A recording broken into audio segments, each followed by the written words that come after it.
Hello and welcome everyone to my YouTube channel Concepts Clear. And today is our sixth lecture about the topic force and laws of motion. और हमने अपने पिछले lecture के अंदर बात करी थी न्यूटन के सेकंड लॉ के बारे में, इम्पल्स के बारे में, मोमेंटम के बारे में। और आज हम बात करेंगे न्यूटन के थर्ड लॉ के बारे में।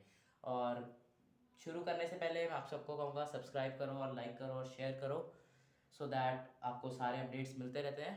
सो अब हम पढ़ते हैं। हमने आज बात करनी है न्यूटन के थर्ड लॉ के बारे में। Newton third law. अब ये लॉ जो है ये बहुत ही ज़्यादा फेमस लॉ है और इसको बहुत ही ज़्यादा गलत तरीके से समझते हैं लोग। ओके, तो इसको बहुत ही ज़्यादा गलत तरीके से अंडरस्टैंड करते हैं लोग, लेकिन आज हम इसको बिल्कुल सही तरीके से समझेंगे। तो ये लॉ हमें क्या बताता है? To every action there is an equal and opposite reaction. हर एक एक्शन का एक इक्वल और अपोजिट रिएक्शन होता है। अब ये हमें लाइन से तो समझ में आ गया, जो इसकी ये डेफिनेशन है या जो ये स्टेट करता है इससे तो हमें समझ में आ गया है। बट और क्लियर अंडरस्टैंडिंग के लिए एक एग्जांपल लेते हैं जहाँ पर दो ब्लॉक्स हैं, इसका नाम है ए, इसका नाम है बी। नाउ ये क्या कहता है कि अगर ए बी पर एक्शन करता है, अगर ए बी पर एक फोर्स लगाता है, F A B. F A B का मतलब क्या है? ये ए बी सबस्क्रिप्ट में है, इसके पैरों में है, जो बताता है कि ये फोर्स का नेचर क्या है, ये इसको कहाँ किस चीज़ पर कौन सी चीज़ पर कर रही है force act. So F A B का मतलब है force by A on B, कि फोर्स ए ने लगाई है बी पर लगाई है। सो एफ ए बी का मतलब ये होता है। सो इसका मतलब क्या है कि अगर ए ऑब्जेक्ट ने बी पर एक एक्शन करा है, एक फोर्स लगाई है F A B, so B भी ए पर एक फोर्स लगाएगा नेचुरली। नेचुरली बी भी ए पर एक फोर्स लगाएगा जो होगी एफ बी ए। और इक्वल एंड अपोजिट मतलब इनका मैग्नीट्यूड इक्वल होगा। अगर एफ ए बी का मैग्नीट्यूड 10 न्यूटन है तो एफ बी ए का मैग्नीट्यूड भी 10 न्यूटन ही होगा। So they are equal and opposite. Opposite मतलब अगर F A B right direction में लग रहा है, राइट वाली डायरेक्शन में लग रहा है, तो एफ बी ए लेफ्ट डायरेक्शन में लगेगा। So opposite direction. अब हमने ये तो समझ लिया कि ये थर्ड लॉ क्या कहता है। अब इसके अंदर दो चीजें यूज हुई हैं, एक्शन रिएक्शन। अब हम इन्हें समझते हैं। सो इसे हम बोलते हैं एक्शन रिएक्शन पेयर। इसे हम बोलते हैं action reaction pair. Action reaction pair क्या होता है? अब हमें एक्शन और रिएक्शन के बारे में जैसे हमने डिस्कशन करी है, थोड़ा तो हमें समझ में आया है कि अगर एक ऑब्जेक्ट दूसरे ऑब्जेक्ट पर एक फोर्स लगाता है तो वो एक एक्शन है, और ऑटोमेटिकली जो फोर्स दूसरे ऑब्जेक्ट से पहले ऑब्जेक्ट पर लगती है वो होती है हमारा रिएक्शन। सो एक्शन रिएक्शन तो हमें समझ में आ गया।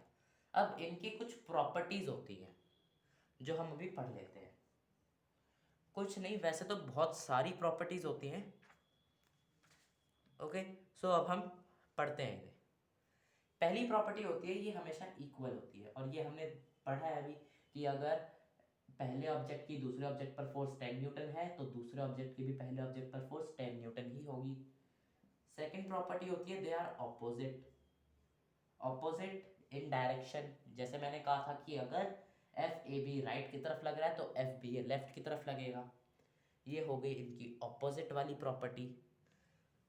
थर्ड प्रॉपर्टी होती है act on two different bodies. Act on two different bodies. ये हमेशा दो अलग अलग बॉडीज पर एक्ट करती है। और मैं ऐसा क्यों कह रहा हूँ? क्योंकि एक ऑब्जेक्ट, क्योंकि अब ये चीज़ तो हमें पता है कि एक्शन रिएक्शन हमेशा पेयर में एग्जिस्ट करते हैं। Okay, action reaction always exist in a pair. Action reaction always exist in a pair. ये एक पेयर में एग्जिस्ट करती है, मतलब अगर एक्शन है तो रिएक्शन है, मतलब ये दोनों एक साथ होती है। अगर एक्शन है तो रिएक्शन है, अगर रिएक्शन है तो एक्शन है। ये कभी भी अकेली प्रोड्यूस नहीं होती है, ये कभी भी अकेली नहीं होती है, ये एक्शन हमेशा साथ में रिएक्शन को लेके चलता है, और रिएक्शन हमेशा साथ में एक्शन को लेके चलता है, ये कभी भी अकेली काम नहीं करती है। सो एक ऑब्जेक्ट खुद पर तो एक्शन करेगा नहीं, एक ऑब्जेक्ट खुद पर एक्शन नहीं कर सकता तो वो खुद पर रिएक्शन भी नहीं ले सकता। एक ऑब्जेक्ट हमेशा दूसरे ऑब्जेक्ट पर एक्शन कर सकता है और दूसरा ऑब्जेक्ट पहले ऑब्जेक्ट पर रिएक्शन कर सकता है। सो यहाँ पर दो डिफरेंट बॉडीज का इन्वॉल्वमेंट हो गया, so act on two different bodies, ये बात भी हो गई। अब थर्ड सबसे ज्यादा इंपॉर्टेंट चीज क्या होती है? थर्ड सबसे ज्यादा इंपॉर्टेंट चीज, that any pair of equal and opposite force is not action reaction pair. ठीक है, अगर हम कोई भी पेयर ले ले इक्वल एंड ऑपोजिट फोर्स का, तो वो एक्शन रिएक्शन पेयर नहीं होगा। क्यों नहीं होगा? एक एग्जांपल से समझते हैं। एक टेबल है ये, ओके, ये एक टेबल है, इस पर एक ब्लॉक है जिसका नाम है ए। एक टेबल है जिस पर एक ब्लॉक है जिसका नाम है ए। अगर अब क्या होगा, ये ए बी, ये ए टेबल पर वेट लगाएगा, ए टेबल पर वेट लगाएगा, इसको टी ले लेते हैं, नीचे अर्थ है ई। ए टेबल पर वेट लगाएगा, पर वेट किस वजह से लगता है? वेट होता क्या है? अभी तक हमने नहीं पढ़ा है पर अभी पढ़ेंगे। वेट क्या होता है? Force by which earth attracts an object, force by which earth attracts an object. अब यहाँ पर मतलब वेट के अंदर किस चीज का इंटरेक्शन हुआ? अर्थ का और ए का, अर्थ का और ए का इंटरेक्शन हुआ है वेट में। बट अब यहाँ पर टेबल को लग रहा है कि उस पर वेट लग रहा है, सो वो रिएक्शन नॉर्मल रिएक्शन देगा।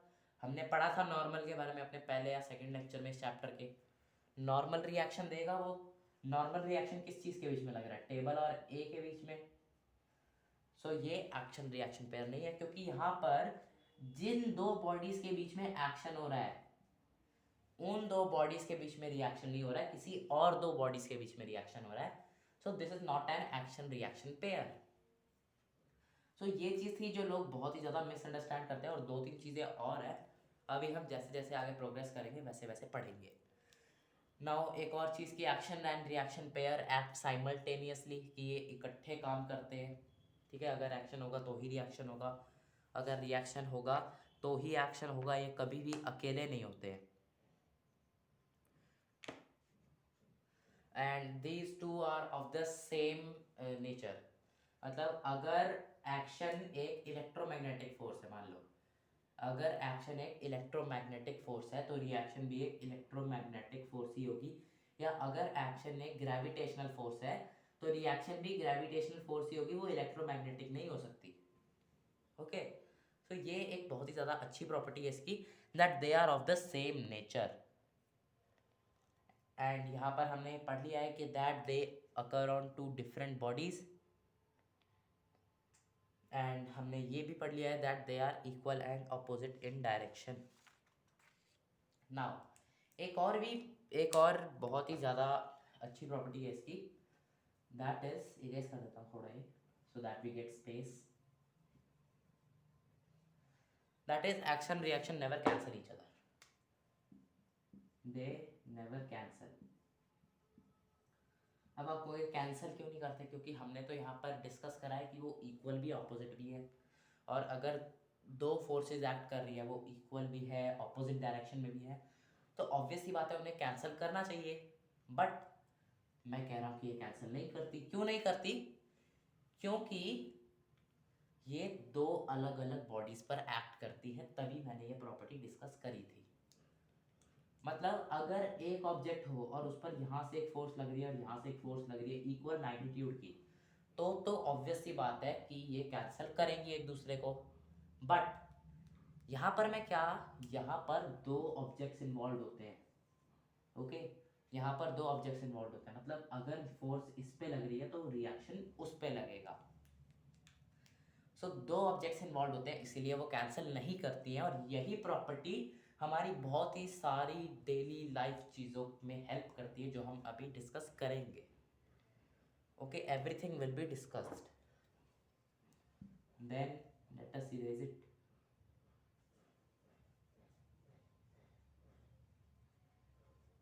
एक और बहुत ही अच्छी चीज़ है, that although the magnitude of force are equal, ठीक है, दो ऑब्जेक्ट के बीच में फोर्स लग रही है, ऑल्दो उनका मैग्नीट्यूड इक्वल है, but acceleration produced will not be equal. Acceleration produced is unequal. ऐसा क्यों है? Why is the acceleration produced unequal? क्योंकि हमने देखा है कि फोर्स इक्वल है, और जहां पर फोर्स एक्ट करेगी वहां पर एक्सेलरेशन एक्ट करेगी। अब अगर फोर्स इक्वल है तो एक्सेलरेशन भी इक्वल होनी चाहिए, क्योंकि हमने पढ़ा था F is directly proportional to A। अब अगर दोनों F इक्वल है तो दोनों A भी इक्वल होने चाहिए। नो, हमने F is equal to A, हमने F is proportional to A तो पढ़ा था, बट लोग F is proportional to M भूल जाते हैं। F is proportional to M कैसे भूल जाते हैं, अभी एक एग्जांपल से समझते हैं। एक एग्जांपल से समझते हैं, इससे और अच्छे से क्लियर हो जाएगा सब कुछ।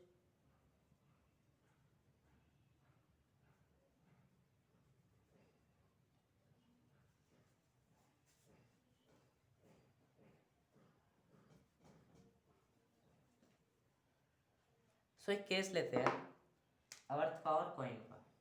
ये अर्थ है हमारी, ये एक कॉइन है।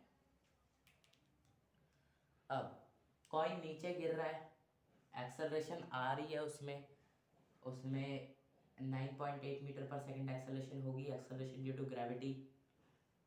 ठीक है, उसके अंदर एक्सेलरेशन लग रही है, मतलब यहाँ पर एक फोर्स लग रही है जो होती है weight, force by which earth attracts an object. यहाँ पर वेट लगा, ओके। तो यहाँ पर वेट लगा, और अर्थ का मास हम मानते हैं m, इसका मास हम मानते हैं छोटा है। इसका मतलब एक रिएक्शन भी लगेगा, मतलब अगर अर्थ कॉइन को खींच रही है तो कॉइन भी अर्थ को खींचेगा। पर हम तो देखते हैं कि अगर हम कॉइन को ऊपर उछालते तो अर्थ तो ऊपर नहीं जाती, कॉइन ही नीचे आता है। ऐसा क्यों होता है? इसका मतलब थर्ड लॉ वैलिड नहीं है, दोनों इक्वल फोर्स नहीं लगा रहे, नहीं। ठीक है, तो ऐसा नहीं है। यहाँ पर हमने ये तो देख लिया कि F is proportional to A। ठीक है, लोग ये तो कह देते हैं कि लोगों को ये तो याद आ जाता है कि F is equal to A, F is proportional to A, but लोग इस चीज़ को भूल जाते हैं that F is also proportional to M। यहाँ पर वो मास को कंसिडरेशन में नहीं लेते। कैसे नहीं लेते? तो हम मानते हैं कि अर्थ के अंदर कैपिटल है, एक्सेलरेशन प्रोड्यूस हो रही है, और कॉइन के अंदर स्मॉल है। नाउ अब क्या होगा, फोर्सेस कैलकुलेट करते हैं। F is equal to MA which is also equal to MA, okay। now इसका मतलब क्या है, MA is equal to MA, ऊपर नीचे ले जाते हैं, M upon M is equal to A upon A, okay. हम इनको ऐसे डिनोमिनेटर न्यूमरेटर की फॉर्म में ले आए। अब क्या होगा, अब ये होगा कि यहाँ पर अब हमें पता है कि कैपिटल M है अर्थ का मास। अब अर्थ का मास कॉइन के मास से बहुत ज़्यादा होगा। सिंपल सी बात है ना कि अर्थ का मास कॉइन के मास से बहुत ही ज़्यादा होगा। इसका मतलब ये रेशियो बहुत ज़्यादा बड़ी आएगी, इसका मतलब ये रेशियो को भी बड़ा आना चाहिए। इस रेशियो को बड़ा आने के लिए इस छोटी एक्सेलरेशन को बड़ा होना पड़ेगा, इस बड़ी एक्सेलरेशन को, जो ये छोटा ए है इसको बड़ा होना पड़ेगा, और ये जो कैपिटल ए है उसको छोटा होना पड़ेगा, उसके मैग्नीट्यूड को कम होना पड़ेगा। इसका मतलब अगर m is very very very greater than m, then a is very very very less than a, है ना, क्योंकि दोनों की फोर्स तो इक्वल है। इसका मतलब अर्थ के अंदर बहुत ही ज़्यादा कम एक्सेलरेशन प्रोड्यूस होगी जितनी कॉइन में होगी।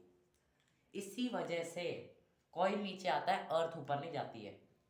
अर्थ के अंदर बहुत ही ज़्यादा कम एक्सेलरेशन प्रोड्यूस होते हैं, जो नियरली ज़ीरो होती है। ठीक है, वो नियरली ज़ीरो होती है, इसीलिए हम उसे कंसिडरेशन में लेते नहीं। और अर्थ के अंदर मास इतना ज़्यादा है, उसके अंदर इनर्शिया इतना ज़्यादा है कि वो अर्थ हिलेगी नहीं इतनी से एक्सेलरेशन में, सो हमें पता नहीं चलता। सो this is the reason, okay. और हम ग्रेविटी में ये भी चीज़ पढ़ेंगे कि दोनों ऑब्जेक्ट एक दूसरे को पुल करते हैं, ये हम ग्रेविटी में पढ़ेंगे और अच्छे से समझ में आएगा तब। सो अब इस चीज़ से हमें ये तो प्रूव हो गया कि एक्सेलरेशन प्रोड्यूस इक्वल नहीं होगी, बेशक फोर्स इक्वल हो। ओके, अब ये सारी चीज़ें हमें हो गई क्लियर। नाउ हम इसके थोड़े से एग्जांपल्स डिस्कस करते हैं, क्योंकि हमने इसके सारी थ्योरी पार्ट कवर कर लिया है। अब थोड़ा प्रैक्टिकलिटी पे चलते हैं। Let me raise it whole, ठीक है, ताकि हमें स्पेस मिल जाए काम करने के लिए।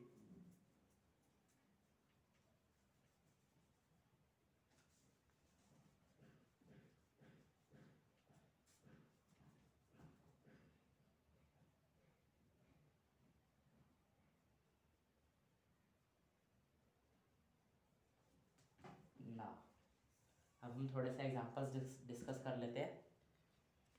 पहला एग्जांपल हम लेते हैं, पहला एग्जांपल हम लेते हैं, first example we will take of walking.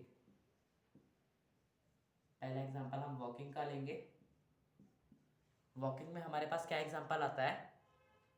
अब वॉकिंग में क्या होता है, जब हम वॉक कर रहे होते हैं, जब हम वॉक कर रहे होते हैं, ठीक है, आप वॉक कर रहे हो यहाँ पर बड़े खुश हो, सो हम क्या करते हैं, हम ज़मीन को पीछे की तरफ धक्का देते हैं, बदले में ज़मीन हमें आगे की तरफ धक्का देती है और हम चल पाते हैं।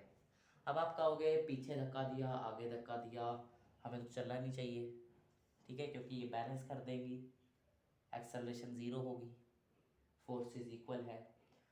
अब आप लोग ऐसी चीज़ नहीं कहोगे, मुझे पता है क्यों नहीं कहोगे, क्योंकि अभी हमने तो यार हमने अभी अभी तो पढ़ा है कि ये एक दूसरे को कैंसिल नहीं करेंगी, क्योंकि यहाँ पर दो बॉडीज़ के बीच में इंटरेक्शन हो रही है। दूसरी बात, एक्सेलरेशन प्रोड्यूस कांस्टेंट नहीं होती, ये हमने चीज़ अभी प्रूव करी थी।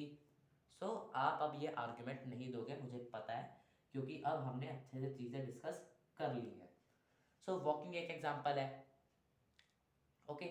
और इस चीज़ को प्रूव करने के लिए कि हम ज़मीन को पीछे की तरफ धक्का देते हैं, अगर आप किसी स्लिपरी फ्लोर पर चलो, जहाँ पर मान लो यहाँ पर पानी गिरा हुआ है, आप यहाँ पर चलोगे, तो आपने देखा होगा आप कभी भी पीछे की साइड में फिसलते हैं अगर आप बेढंगे तरीके से चल रहे हो। अगर आप अच्छे से चल रहे हो तो आप हमेशा आगे मुंह के बल गिरते हो, ओके। सो आप हमेशा इस तरीके से गिरते हो, आपका मुंह नीचे चला जाता है, यहाँ पर आपके बाल होते हैं, ओके। सो आप हमेशा इस तरीके से गिरते हो, क्यों?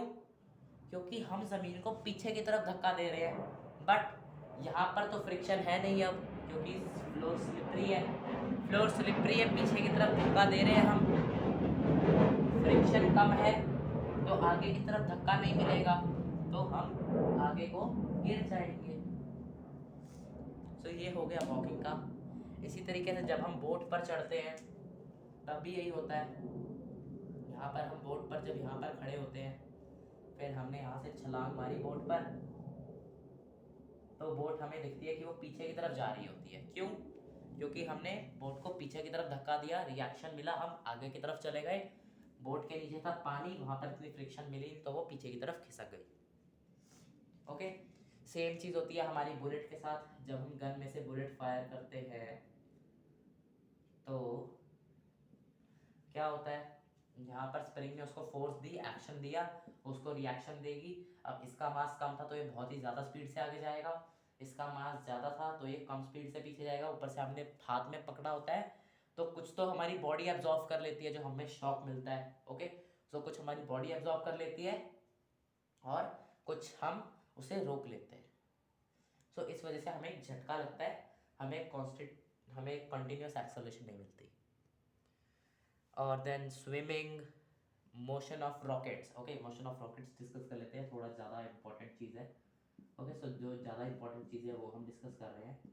ये एक रॉकेट है, ये ग्राउंड पर है। अब जब एक रॉकेट को उड़ना होता है तो वो क्या करता है, नीचे की तरफ गैसेस छोड़ता है, नीचे की तरफ गैसेस छोड़ता है, तो वो नीचे एक्शन लगा रहा है, ऊपर को रिएक्शन मिलेगा तो वो ऊपर उड़ जाएगा, ओके। ये हो गया रॉकेट के बारे में। Then spring balance, spring balance के ऊपर बहुत ही ज़्यादा बढ़िया क्वेश्चन आते हैं जो कॉम्पिटिटिव एग्जाम्स होते हैं उनके अंदर, ओके। स्प्रिंग बैलेंस, यहाँ पर एक स्प्रिंग बैलेंस है, आपने इसे ऐसे टाई कर दिया, यहाँ पर आपने एक फोर्स एफ लगाई, सो बताओ ये क्या दिखा रही होगी, यहाँ पर कितना रीडिंग आएगी? सिंपल सी बात है, यहाँ पर एफ रीडिंग आएगी, क्यों? क्योंकि यहाँ पर रिएक्शन लग रहा है, रिएक्शन लग रहा है तो यहाँ पर एफ रीडिंग आएगी। और हमने अभी पढ़ा एक्शन रिएक्शन। अगर यहाँ पर हम एक और स्प्रिंग बैलेंस भी टाई कर दें और यहाँ पर हम एफ फोर्स लगाएं, तो भी इसके अंदर भी एफ रीडिंग आएगी, इसके अंदर भी एफ रीडिंग आएगी, क्यों? एक्शन रिएक्शन यार, एक्शन रिएक्शन ही तो हर जगह काम कर रहा है। ओके, ये सारी चीजें होगी। नाउ एक बहुत ही ज्यादा मशहूर प्रॉब्लम है जो मतलब इतनी ज़्यादा मशहूर है कि 11th के अंदर उसके ऊपर पूरा एक टॉपिक बन चुका है, जो है horse cart problems. Horse cart problems क्या होती हैं अभी हम डिस्कस करते हैं। What are horse cart problems?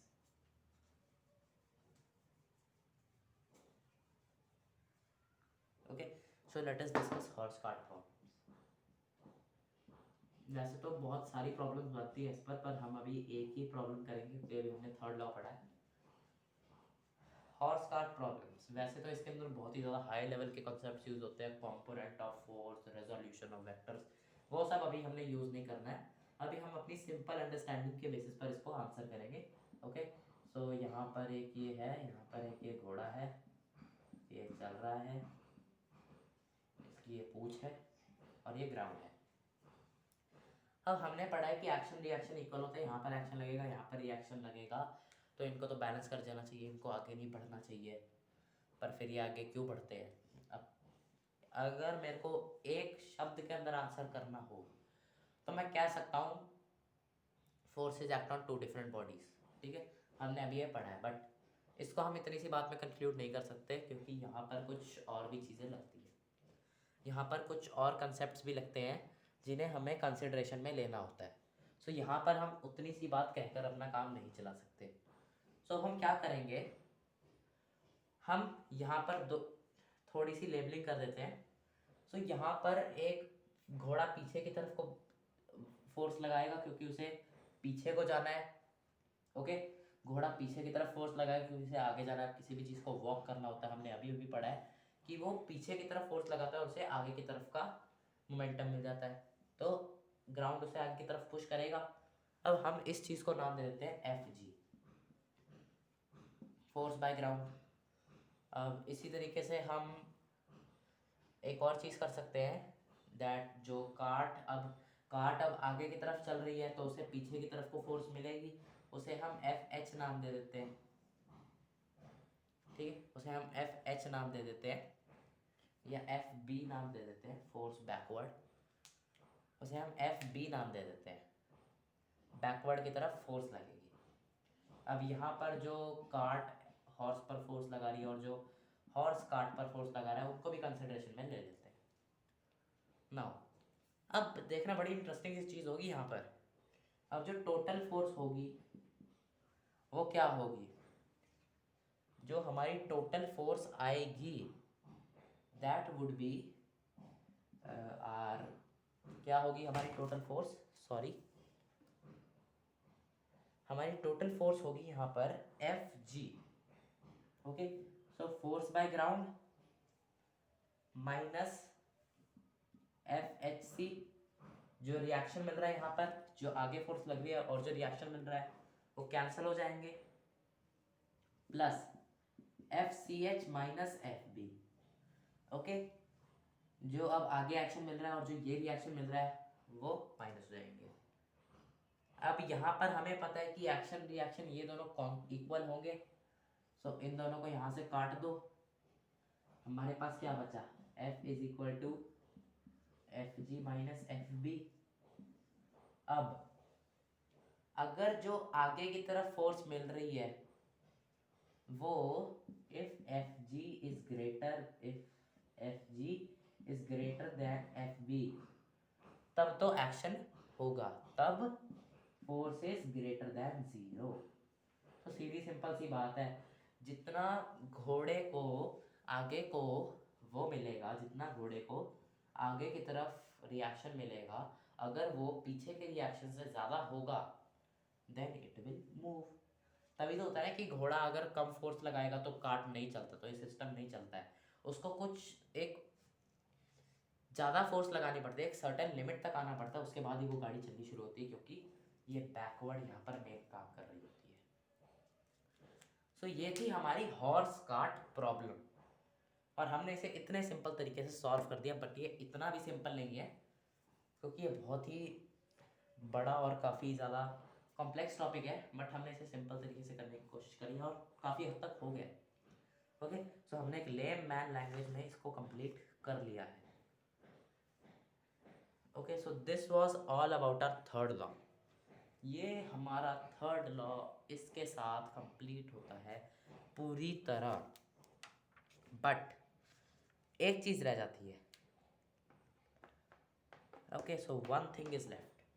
अब हमने अपने पिछले लेक्चर के अंदर बाकी दोनों लॉस को इम्पल्स की फॉर्म में पढ़ा था, इसको भी इम्पल्स की फॉर्म में पढ़ लेते हैं। क्या जा रहा है हमारा, है ना?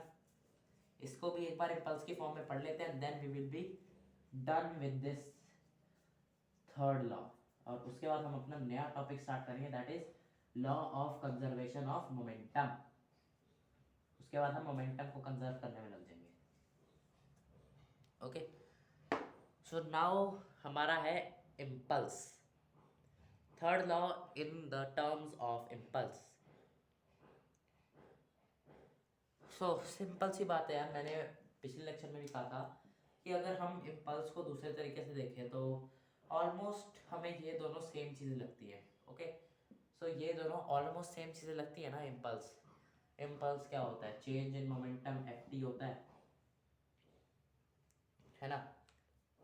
सो अब इम्पल्स थोड़ा थोड़ा फोर्स की तरह है अगर हम एक नज़रिए से देखें तो। सो यहाँ पर हम क्या कह सकते हैं, that the action impulse of one particle, ठीक है, फोर्स की जगह बस हमें इम्पल्स को रिप्लेस करना है, सिंपल सी बात है। The action impulse of one particle on the second particle is equal and opposite to the reaction impulse of the second particle।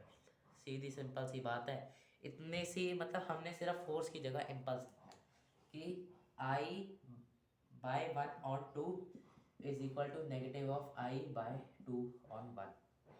Okay, simple सी बात में हमने इसे कंक्लूड कर दिया। मतलब अगर हम अब इम्पल्स है तो हम इसे एक्सेलरेशन की फॉर्म में नहीं लिख सकते, इम्पल्स है तो हमें इसे मोमेंटम की फॉर्म में लिखना पड़ेगा। मतलब इफ टू पार्टिकल्स कोलाइड, अगर दो पार्टिकल्स कोलाइड करते हैं, इंटरैक्ट करते हैं किसी भी तरीके से, कॉन्टैक्ट या नॉन कॉन्टैक्ट तरीके से, they will experience equal and opposite changes in their momentum. पहले जब ऑब्जेक्ट्स कोलाइड करते थे या इंटरैक्ट करते थे, they experience equal change in their acceleration, क्योंकि यहाँ पर हम बात फोर्स की करते थे। नाउ यहाँ पर अगर हम इम्पल्स की बात कर रहे हैं तो there will be an equal change in their momentum, mv में इक्वल चेंज आएगा। सीधी सिंपल बात हमें समझ में आ गई। सो इसी के साथ हमारा ये थर्ड लॉ कंप्लीट हो जाता है। We are done with this third law, और हम अपने नेक्स्ट लेक्चर के अंदर स्टार्ट करेंगे हमारे कंजर्वेशन ऑफ मोमेंटम के बारे में।